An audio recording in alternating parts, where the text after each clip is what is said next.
Maritime Diplomacy Negotiation for the issue of Myanmar, Malaysia commitment and strategies towards the maritime harmonization in North Strait of Malacca. Itulah tajuk yang saya akan bawakan di dalam penyelidikan Student Research Day 2022 SRD. Saya Saudi bin Abdullah S55402. Untuk maklumat lebih lanjut, sila saksikan video yang saya sediakan.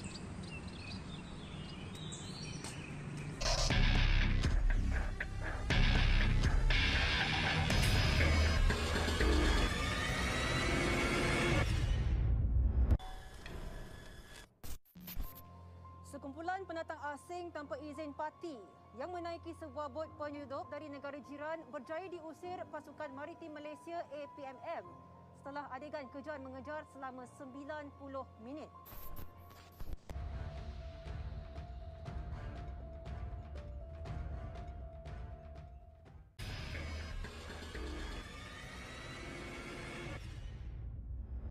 Untuk makluman para pendengar, Trilateral Countries iaitu dikenali juga sebagai negara tiga hala di Selat Melaka, iaitu melibatkan negara Malaysia, Indonesia dan Thailand dalam menangani isu Rohingya.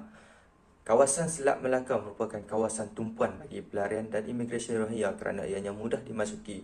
Jadi di sini akan memperlihatkan sejauh manakah komitmen dan strategi yang dimainkan oleh negara kita bersama-sama Indonesia dan Thailand dalam memastikan keharmonian dan keselamatan maritim negara.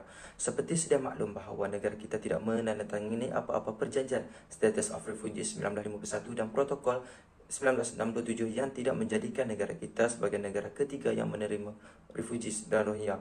Jadi kemasukan pelarian ini adalah secara haram, namun melalui United Nations High Commissioner for Refugees UNCHR dan United Nations Law of the Sea UNCLOS, kita tidak boleh menangkap dan memenjarakan pelarian ini di atas sebab kemanusiaan. Namun kemasukan pelarian ini akan mengakibatkan wabak berbahaya dan mengancam kesihatan, berlakunya jenayah antara negara dan sebagainya. Oleh itu, melalui rangka kerja yang dijalankan ini adalah sangat penting bagi mewujudkan satu arah tuju yang bersepadu antara ketiga-tiga negara bagi memastikan keharmonian di maritim negara terjamin dan sejahtera. Hadirin sekalian, bagi menyelesaikan projek ini, terdapat beberapa masalah kajian, objektif kajian dan persoalan kajian yang telah diambil kira. Antara masalah kajiannya ialah: pertama, kurangnya inisiatif Malaysia di kalangan pihak berkuasa bagi isu pelarian dan imigresen Rohingya mengenai hubungan kelestarian maritim di peringkat ASEAN. Yang kedua ialah kelemahan pelan penguasaan maritim Malaysia dalam diplomasi tiga hala negara dan komitmen secara teknikal terhadap pelarian dan imigresen Rohingya. Yang ketiga adalah ketidakharmonian dan ketidakstabilan Selat Melaka terhadap isu pelarian dan imigresen Rohingya. Dan terakhir adalah kurangnya komitmen dalam kalangan hubungan tiga hala negara maritim berkaitan pertikaian dan pelarian Rohingya di Selat Melaka. Melalui permasalahan ini, wujudnya beberapa persoalan kajian. Antaranya ialah: pertama, apakah komitmen Malaysia terhadap pelarian dan imigresen Rohingya melalui hubungan politik ASEAN? Yang kedua adalah bagaimana pihak berkuasa penguasaan maritim Malaysia menganggap mudah pelarian dan imigresen Rohingya melalui diplomasi dan teknikal maritim di negara. Dan ketiga adalah mengapa Malaysia perlu prihatin terhadap isu ini bagi mencapai keharmonian dan keamanan domestik. Dan yang terakhir adalah apakah strategi Malaysia ke arah pengubalan dasar pelarian dan pendatang di tiga hala melalui Selat Melaka.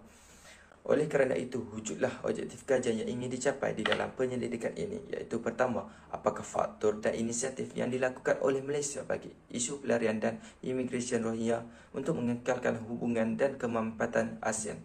Yang kedua adalah untuk menjana pelan penguasaan maritim Malaysia dalam diplomasi negara tiga hala dan komitmen secara teknikal terhadap pelarian dan imigresen Rohingya. Yang ketiga adalah untuk meningkatkan dan memastikan kestabilan negara dan menyelaraskan bagi memerangi isu pelarian dan imigresen ini.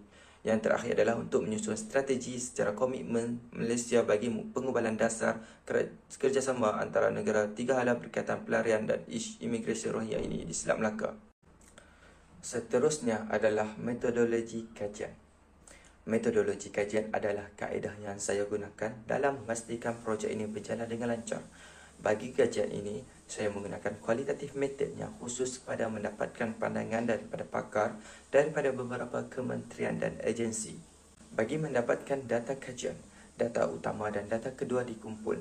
Bagi data pertama, saya menjalankan temu bual secara bersemuka dan juga di atas talian dengan pakar dalam agensi dan kementerian seperti Kementerian Luar Negeri KLN, Bahagian Hak Asasi dan Kemanusiaan Suhakam dan Agensi Penguatkuasaan Maritim Malaysia APMM bagi mendapatkan pandangan yang lebih jelas, manakala data kedua pula diperoleh melalui rekod-rekod atau data yang lepas yang berkaitan.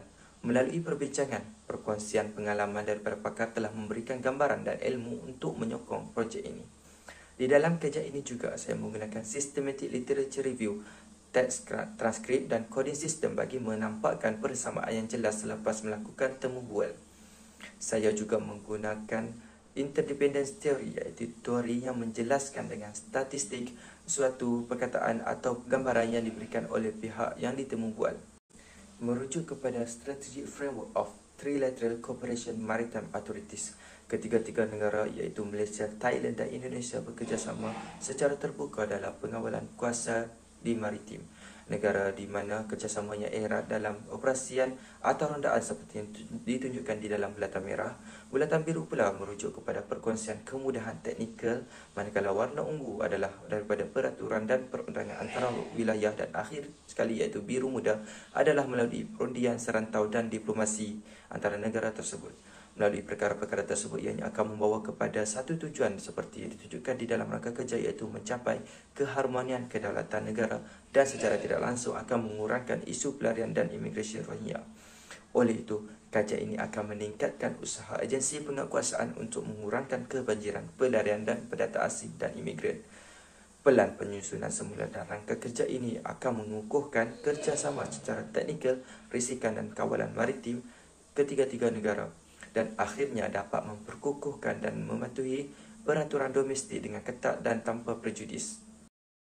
Akhir kajian rangka kerja ini masih belum diwujudkan lagi, di mana ianya akan menjadi titik permulaan bagi ketiga-tiga negara di Selat Melaka iaitu Malaysia, Thailand dan Indonesia bagi menjalinkan suatu hubungan yang erat secara diplomasi bagi menangani isu pelarian dan imigrasi royal ini. Kesimpulan yang dapat saya berikan di sini ialah penguatkuasaan dan pihak berkuasa maritim perlu memainkan peranan yang amat penting bagi menjalankan suatu diplomasi yang kuat kepada ketiga-tiga negara ini untuk menjamin keselamatan dan kedaulatan negara kita. Akhir kata, sebagai penghargaan, jutaan terima kasih kepada pihak agensi dan kementerian yang terlibat secara langsung dan tidak langsung seperti Kementerian Luar Negeri KLN, Bahagian Hak Asasi dan Kemanusiaan Suhakam dan Agensi Penguatkuasaan Maritim APMM kerana sudi berkongsi pengalaman dan perkongsian yang dapat menyempurnakan kerja ini. Sekian daripada saya, terima kasih.